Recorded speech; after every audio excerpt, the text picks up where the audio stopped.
Assalamualaikum warahmatullahi wabarakatuh. Langsung sekarang masuk ke pembahasan wudhu. Inilah pentingnya ahlu thariqah bukan hanya sekedar ngurusin masalah hakikatnya saja, tapi juga harus mengurusin masalah syariatnya. Syariatnya juga harus diurusin. Ngurusin syariatnya dari dasar, dari rukun iman, kemudian juga masuk pembahasan wudhu. Sebetulnya kalau kita urutkan juga ada namanya istinja, yaitu cara kita bersuci ketika buang air besar maupun buang air kecil. Tapi di sini pembahasannya adalah langsung mengenai bab wudhu. Furudul wudhu'i sittatun. Utawi pira-pira fardune wudhu iku sittatun ana 6. Jadi perkara atau fardunya wudhu itu ada 6. Saya yakin semua bapak-bapak ini tahulah kalau wudhu hari-hari dipakai wudhu masa lupa. Karena untuk menjadi dasar absahnya sholat itu diawali dengan wudhu. Ya. Kemudian absahnya wudhu juga didasari atau diawali dengan istinja. Furudul wudhu'i sittatun utai pira-pira fardune wudhu iku sittatun ana 6. Fardune wudhu itu ada 6. Al awalu utai kang awal atau kang dingin iku an-niyatu itu niat. Jadi rukunnya wudhu atau fardunya wudhu yang pertama adalah niat. Kalau kita hanya sekedar membasuh muka, kemudian membasuh kedua tangan, kemudian membasuh kedua kaki, tapi tanpa didasari atau dilandasi dengan niat, maka tidak dikatakan atau tidak dinamakan wudhu. Maka kalau mau wudhu, maka syarat utama ataupun rukun yang paling utama itu adalah niat. Karena pada dasarnya Kanjeng Nabi Muhammad SAW juga pernah dawuh bahwa innamal a'malu binniyah. Sesungguhnya amal itu harus disertai dengan niat. Beramal tapi tanpa diniati, maka itu ditolak. Asani utai kang kaping pindho itu huslul wajhi.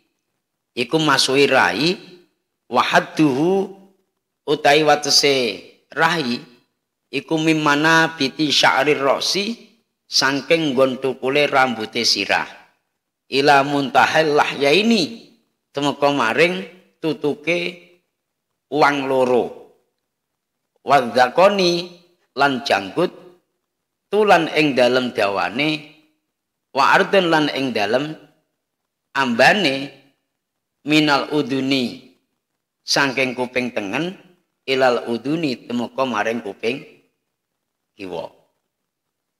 Jadi yang nomor 2 ya, yang pertama tadi niat, yang kedua adalah membasuh muka. Ya, batas-batas membasuh muka itu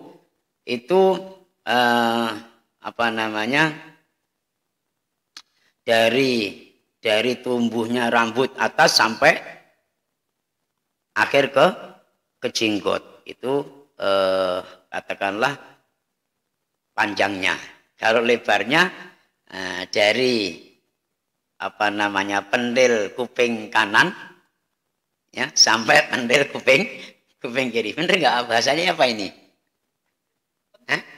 Bener kan? Ya. Dari pendil kuping kanan atau telinga kanan sampai pendil telinga kiri. Ini Bapak-bapak yang dirahmati Allah Subhanahu wa taala, mungkin ada yang mau bertanya barangkali. Pertama niat, yang kedua membasuh muka. Pertanyaannya kok tidak berkumur Pak Yai kan gitu. Iya kan? Iya kan? Habis niat kok langsung membasuh muka, terus berkumurnya bagaimana? Ya, kan begitu. Terus nanti apa namanya membasuh telapak tangan, bagaimana membersihkan telapak tangan? Mestinya timbul tanda tanya. Itulah fungsinya ngaji. Kalau nggak ngaji juga nggak ngerti. Untuk mengetahui itu, maka nanti akan kita bahas. Ya. Yang terutama kita harus mengetahui fardunya dulu, wajibnya dulu. Yang wajib dilakukan dalam wudhu adalah pertama niat, yang kedua membasuh muka atau membasuh wajah, yang batas-batasnya adalah dari tumbuhnya rambut kepala sampai ke dagu ataupun jenggot itu, dan juga dari pendil telinga kanan sampai ke pendil telinga kiri. Kemudian asalis utai kang kaping telu tu huslul yadaini, iku masui tangan loro ilal milfaqaini, tumeka maring sikute karo. Yang ketiga fardunya wudu adalah membasuh kedua tangan mulai dari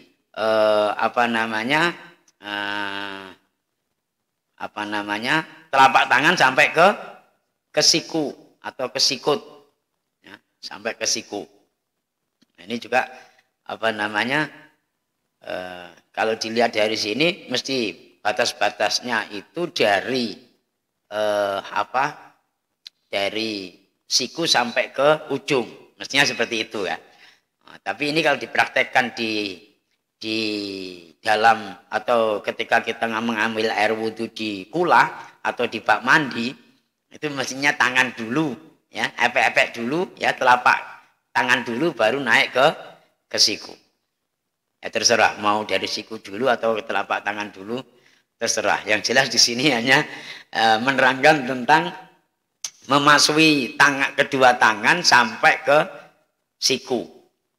Nah, bisa juga dari bawah ke atas atau dari atas ke bawah. Nah, ada yang sebagian yang mengatakan afdolnya itu dari atas ke bawah. Ada yang mengatakan afdolnya dari bawah ke atas. Nanti akan kita bahas.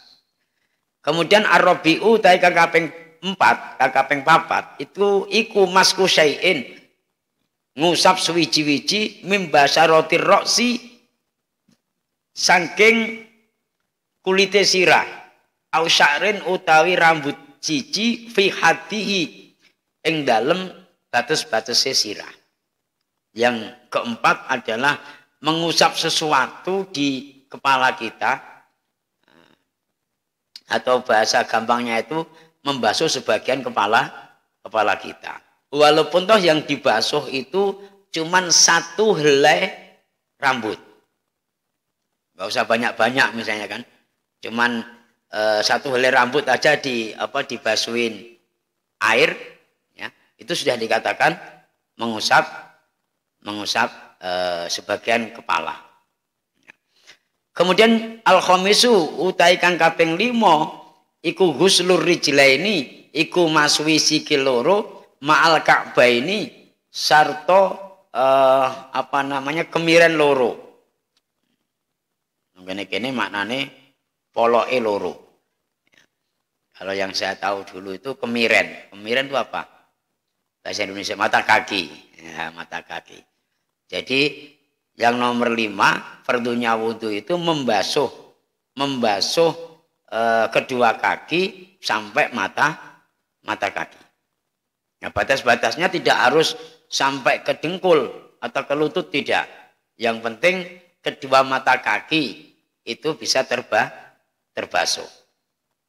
Dan yang terakhir asadisu ta kang kaping 6 iku tartibu itu urut-urut ala hadil kaifiyati, miturut ing atase ikilah partikel ataupun cara. Yang nomor 6 adalah tertib ataupun urut. Artinya urut itu sesuai dengan kaifiyahnya ini atau tata caranya ini. Yang pertama tadi niat, yang kedua membasuh wajah, kemudian yang ketiga membasuh kedua tangan, yang keempat membasuh sebagian kepala, yang kelima membasuh kedua kaki, dan yang keenam harus tertib. Artinya tertib, menertibkan dari 1 sampai 5. Ini bapak-bapak yang dirahmati Allah Subhanahu wa taala. Dan tidak boleh dibolak-balik, bukan dilompat-lompat, dibolak-balik ibaratnya. Kaki dulu baru tangan, setelah tangan sebagian kepala, setelah sebagian kepala baru kedua wajah, setelah wajah baru niat. Itu tidak boleh, harus urut dari niatnya. Nah, kemudian bapak-bapak yang dirahmati Allah Subhanahu wa taala, yang selanjutnya tadi saya sampaikan bahwa pertanyaannya kenapa tidak ada mencuci telapak tangan, kemudian juga tidak ada berkumur, ya kan? Nah, di situ nanti akan dijelaskan di kemudian hari bahwa termasuk daripada sunnah-sunnahnya wudhu. Di antaranya sunnahnya wudhu itu banyak. Yang saya ingat dulu, yang pertama itu bersiwak, siwakan. Ada yang punya siwak nggak, Pak? Nggak ada lah ya. Kalau kami dulu kalau di pesantren kalau nggak punya siwak itu pakai kerah baju biasanya. Jadi kalau mau ambil air wudhu itu harus miring ke kiri, kerahnya ini dibuat siwakan. Itu kalau nggak gitu ujung baju yang bawah ini. Itu termasuk sunnahnya wudhu. Pernah nggak seperti itu, Pak? Nggak pernah lah ya. Paling gosok gigi udah cukup lah ya. Tapi gosok gigi itu tidak bisa dikatakan itu siwakan. Gosok gigi ya gosok gigi, kalau siwakan beda. Maka kenapa siwakan itu memakai kerah baju? Nah, itu ada nanti di dalam di dalam Fathul Mu'in itu diterangkan. Ya kan? Memakai pakaian yang kamu pakai yang kasar. Kemudian yang yang sering kena keringat gitu. Ada juga seperti itu nanti. Makanya rata-rata sesepuh-sesepuh zaman dulu juga seperti itu. Kalau nggak punya siwak ya mau sholat, kemudian mau wudhu, mesti siwakan dulu. Ya, nanti kalau gitu ke kanan. Ya, mau cuma nyari sunnah aja kok. Ya bukannya kok biar giginya putih, tidak. Kalau mau giginya mau putih ya pakai pepsodian, harus gosok gigi kan gitu. Atau kurang putih lagi, bawa ke tempat Bapak Rehan, jelas putih itu nanti di gerinda. Pakai arang. Benar Pak David? Nah, di amplas. Amplasnya Pak Rehan itu. Nah, kemudian sunnahnya lagi itu membaca bismillah. Membaca bismillah ketika mau wudhu. Baru sunnahnya lagi itu berkumur. Nah, berkumur di situ belum termasuk fardunya wudhu, Pak. Jadi jangan salah. Kalau orang wudhu tidak berkumur, nggak apa-apa. Tapi kalau wudhu tidak membasuh muka, itu tidak sah wudhunya. Ya kan? Makanya kalau orang puasa malah disunahkan tidak berkumur. Kalau pas puasa bulan suci Ramadan. Cukup membasuh muka saja. Nah, termasuk membasuh kedua telinga. Kalau misalnya jenengan wudhu kok lupa tidak membasuh kedua telinga, ya enggak apa-apa. Ya kan? Karena itu termasuk bukan furudul wudhu, tapi sunanul wudhu, sunatnya wudhu. Yang furudul wudhu kan cuma niat membasuh wajah ataupun muka, kemudian membasuh kedua tangan, membasuh sebagian kepala, dan membasuh kedua kaki. Baru yang keenam tertib. Nah itu aja. Selain itu enggak membatalkan wudhu. Tahu Pak? Baru tahu. Nah, Pak Imat kayaknya ngangguk-ngangguk berarti baru tahu sama ini kan itu. Ngertinya berkumur itu ya termasuk fardunya wudhu. Membasuh kedua telinga itu juga fardunya wudhu. Padahal itu sunnahnya wudhu. Ini Bapak yang dirahmati Allah Subhanahu wa taala. Kelihatannya sepele, udah berpuluh-puluh tahun kita lalui tapi ternyata kita tidak ngeh, enggak tahu gitu. Nah, ini jangan termasuk sunnahnya ngisap banyu hidung, ngisap air hidung. Ya kan? Nanti kalau sudah ya sebelum cuci kaki, ya kan? Atau setelah cuci kaki itu nanti ambil air di telapak tangan langsung dihisap. Ini kalau yang tidak biasa menghisap air hidung, udah terpenggal-penggal lah itu, gebres-gebres lah ya. Tapi sebetulnya kalau bisa itu bagus, ya itu termasuk bisa dikategorikan gurah kecil-kecilan. Udah sampai ke sini, ke otak sini, habis itu turun lagi. Tapi ya kalau memang tidak biasa ya, saya sendiri juga nggak pernah sih. Seandainya pernah ya sekali dua kali gitu aja mungkin. Tapi saya tidak tahan gitu. Tapi itu manfaatnya banyak Pak, menghisap air di hidung itu. Termasuk pandangan mata juga, ya. Pandangan mata, kemudian juga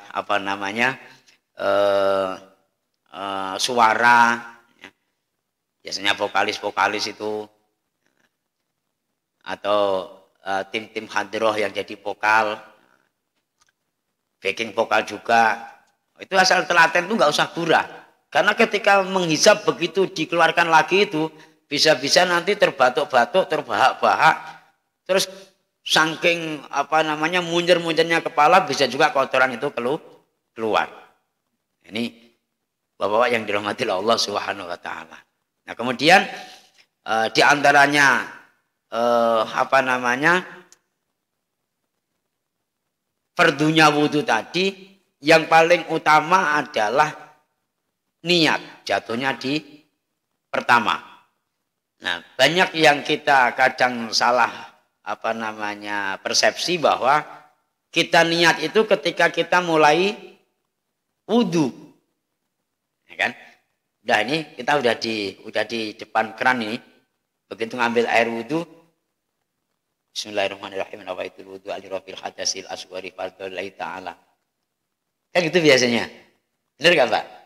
Ya, padahal sesungguhnya kalau dipaskan itu lafaz niat itu dilafatkan ketika mau mengambil air wudhu juga boleh, tapi yang paling utama adalah melafatkan niat ketika mau membasuh wajah atau membasuh muka. Nah, dalam keadaan membasuh muka itulah mulutnya qomat kamit nawaitul wudhu alirofil hadasil asghari fardhulillahi ta'ala, hatinya juga bergerak niat sengaja aku mengambil air wudhu untuk menghilangkan hadas kecil karena Allah Ta'ala. Pernah Pak David? Pernah dilakukan itu? Seperti itu? Atau hanya baca nawaitul wudhu'a sebelum wudhu saja? Kemudian biasanya gimana? Ambil air wudhu, sebelum itu niat dulu lah ya. Niat dulu. Nah, ini yang seharusnya itu niat itu kan qasdu syai'in bi fi'lihi. Ya, qasdu syai'in muqtarunan bi fi'lihi. Menyengaja sesuatu dengan dibarengi berbuat. Jadi pekerjaannya. Jadi waktu niat itulah sambil berbuat. Jangan niat dulu tapi belum berbuat gitu. Nah, maka mentalafutkan niat sebelum wudhu itu boleh-boleh saja, tapi yang paling terpenting ketika kita membasuh muka itulah menggerakkan niat kita. Sama dengan bapak-bapak sholat. Bapak-bapak sholat itu usolli fardhul isya'i arba'a raka'atin mustaqbilal qiblati ma'muman lillahi ta'ala Allahu Akbar. Niat itu diucapkan sebelum sholat atau di waktu sholat? Ya, diucapkan sebelum sholat atau ketika sholat? Mesti sebelum sholat. Karena batas sholat itu kan hanya Allahu Akbarnya tadi. Allahu Akbar itu baru sholat. Kalau sebelum Allahu Akbar kan belum sholat, baru persiapan sholat. Nah, ketika persiapan itu baru mentalafutkan niat. Maka oleh orang NU melafatkan niat sholat atau melafatkan niat wudu sebelumnya itu sah-sah saja. Itu boleh-boleh saja. Tujuannya untuk menarik dan menggerakkan ketika nanti sudah sholat, itu niat itu ada di dalamnya sholat. Ketika kita wudu, niat wudu itu sudah ada di dalamnya wudu. Ya kan? Sama dengan contoh yang sering disampaikan sama guru mursyid kita ketika bapak-bapak tarekat itu sebetulnya diperintah suruh membawa tasbih itu kan supaya tujuannya itu diantaranya supaya menarik hatimu mau wirid, mau zikir. Karena kebiasaan orang-orang kita ini nanti kalau sudah tasbihnya itu tergeletak, itu hatinya nggak bisa wirid. Ketika masih megang tasbih tadi muter-muter kadang masih ada kesempatan Allah atau sallallahu alaihi Muhammad sallallahu alaihi wasallam. Ya, dan ini juga hatinya bisa sallallahu alaihi Muhammad terus, sallallahu alaihi Muhammad sallallahu alaihi Muhammad. Betul enggak? Cuma nanti kalau udah diletakkan kayak gini, hatinya tuh udah mikir itu. Besok yang dibayar dengan duit apa ya? Tagihan belum dibayar, besok sudah waktunya datang, ini gimana ya? Terus kerjaan kita gimana? Kan begitu Pak. Baru nanti megang lagi, bergerak lagi. Sallallahu alaihi Muhammad, sallallahu alaihi Muhammad, sallallahu alaihi Muhammad. Betul enggak? Nah, maka orang-orang NU itu memperbolehkan dan malah sunnah ya untuk mentalafutkan niat sebelum melaksanakan wudu ataupun sebelum melaksanakan sholat. Nah, nanti ketika membasuh wajah itu sudah tidak komat kamit lagi mulutnya, tapi hatinya yang bergerak bahwa sengaja aku mengambil air wudu untuk menghilangkan hadas kecil karena Allah Subhanahu wa Ta'ala. Ya, walaupun toh sedikit, hendaknya dipraktekkan, dan ada manfaatnya dan ada barokahnya. Amin ya rabbal alamin. Al-Fatihah. A'udzubillahi minasyaitonirrajim. Bismillahirrahmanirrahim. Alhamdulillahirabbil alamin. Ar-Rahmanir Rahim. Maliki yaumiddin. Iyyaka na'budu wa iyyaka nasta'in. Ihdinas siratal mustaqim. Siratal ladzina an'amta 'alaihim ghairil maghdubi 'alaihim waladdallin. Amin. Wallahul muwaffiq ila aqwamit thoriq. Wassalamualaikum warahmatullahi wabarakatuh.